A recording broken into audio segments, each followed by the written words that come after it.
السلام علیکم۔ آج کی اس ویڈیو میں آپ لوگوں کے لیے 21ویں روزے کے وظائف اور عبادات لے کر آئی ہوں۔ تو ویڈیو کا آغاز کرنے سے پہلے ہمیشہ کی طرح آپ لوگوں سے ریکویسٹ ہے، چینل کو سبسکرائب کریں، نوٹیفیکیشن کے لیے بیل آئیکن کو پریس کریں۔ اس کے ساتھ ہی مجھے فیس بک پیج اور انسٹاگرام پہ بھی فالو کریں۔ تیسرے عشرے میں جو تسبیحات اور وظائف بیان کیے جا رہے ہیں وہ خصوصاً اعتکاف والوں کے لیے ہیں۔ باقی حضرات کو اگر وقت مل سکے تو اسی ترتیب سے پڑھ سکتے ہیں، ورنہ ان کی ترتیب بھی بدلی جا سکتی ہے۔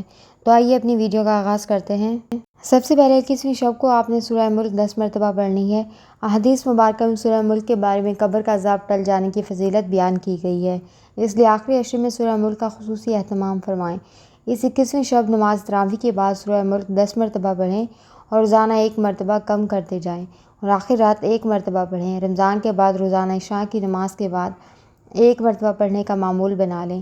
اس عمل کی برکت سے آپ کی زندگی ان اعمال کی طرف مائل ہونا شروع ہو جائے گی جو جہنم سے خلاصی والے اعمال ہیں۔ یہ سورہ اپنے پڑھنے والے کے لیے آخرت میں سفارش کرے گی اور اس کی سفارش قبول ہوگی۔ حضور صلی اللہ علیہ وسلم نے فرمایا، میرا دل چاہتا ہے کہ یہ سورہ ہر مومن کے دل میں ہو۔ عمر میں برکت کے لیے تسمیہ کے ساتھ اس سورہ کی پہلی آیات 500 مرتبہ پڑھنا چاہیے۔ 21ویں روزے کو تہجد کی نماز کے بعد 100 مرتبہ یہ درود پاک پڑھنا ہے۔ یہ درود دوامی کہلاتا ہے۔ اس درود شریف کے پڑھنے کا بہت زیادہ ثواب ہے۔ اور اس کے بعد 21ویں روزے کو فجر کی نماز کے بعد 3 مرتبہ یہ دعا پڑھنی ہے۔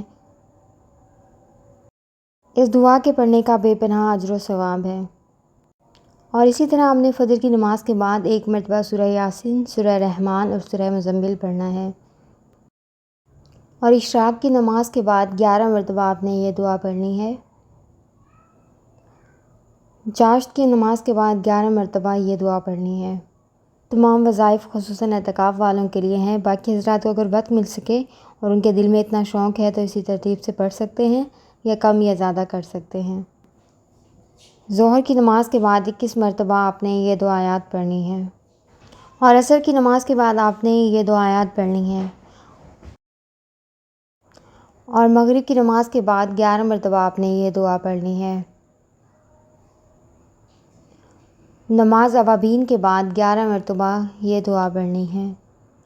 اور اسی طرح نماز تراویح کے بعد 100 مرتبہ آپ نے تسمیہ پڑھنا ہے، 100 مرتبہ کلمہ طیبہ اور 9 مرتبہ سورہ ملک۔ اس کے بعد 100 مرتبہ آپ نے شب قدر کی دعا پڑھنی ہے۔ اور یہیں تک تھی میری آج کی ویڈیو۔ امید ہے آپ کو ویڈیو پسند آئی ہوگی۔ اگر پسند آئی ہے تو اس کو لائک اور شیئر ضرور کیجیے گا، کیونکہ نیکی کی بات پھیلانا صدقہ جاریہ ہے۔